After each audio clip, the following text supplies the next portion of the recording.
గురుజీ త్రివిక్రమ్ గారిని మాట్లాడవలసిందిగా రిక్వెస్ట్ చేస్తున్నాం.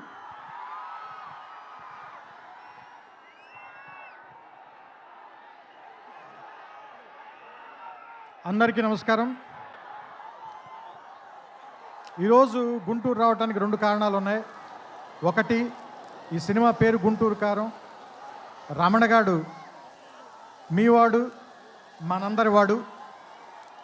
సో అందుకని మీ అందరి మధ్యలోని ఫంక్షన్ చేయాలని ఆయన ఇక్కడికి చాలా షూటింగ్లో విపరీతంగా అలసిపోయిన తర్వాత కూడా వాంటెడ్గా గుంటూరు ప్రజలను కలవటానికి వచ్చారు.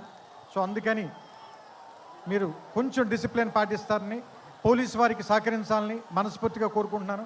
ఎందుకంటే వాళ్ళు చాలా అలసిపోతున్నారు పోలీసులందరూ. నేను చాలాసేపు నేను చూస్తున్నాను.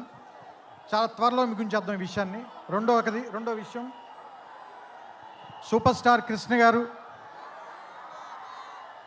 తెలుగు సినిమాలో విడదీయలేని ఒక అంతర్భాగం. అలాంటి ఒక గొప్ప మహానటుడు, మహామనిషి. ఆయనతోటి నేను నేరుగా పనిచేయలేకపోయాను, కానీ ఆయన పనిచేసిన సినిమాకి నేను ఒక రైటర్ దగ్గర, పోసాని మురళి గారి దగ్గర అసిస్టెంట్గా పనిచేశాను ఆయనకి. సో ఆయనతో డైరెక్ట్గా పరిచయం కలిగినటువంటి సందర్భాలు ఒకటి మాత్రమే.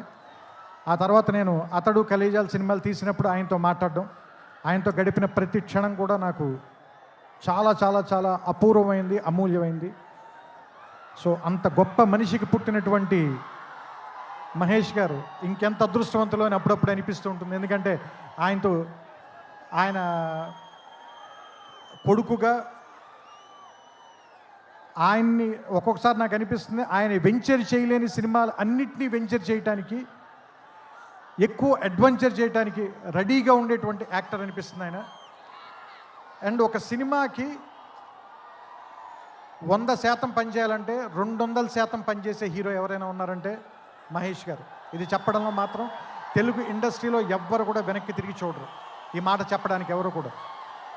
అండ్ నేను అతడు పనిచేసినప్పుడు ఎలా ఉన్నారో, కలేజా పనిచేసినప్పుడు ఎలా ఉన్నారో, ఈరోజు కూడా అలాగే ఉన్నారు. అంటే 25 సంవత్సరాలని మీరు అంటున్నారు, కానీ నాకైతే ఒక 2-3 సంవత్సరాలు కానీ క్రితమే ఇంట్రడ్యూస్ అయినటువంటి హీరోలాగానే అనిపిస్తున్నారు.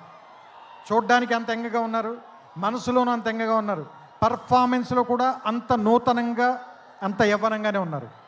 ఆయనకి మరిన్ని వసంతాలు ఉండాలని, ఆయన్ని కృష్ణ గారి తరఫున మీరందరూ ఆయన వెనకాల ఉండాలని, ఆయన ఆశీర్వదించాలని మనస్ఫూర్తిగా కోరుకుంటూ, జనవరి 12వ తారీఖున థియేటర్లో కలుద్దాం.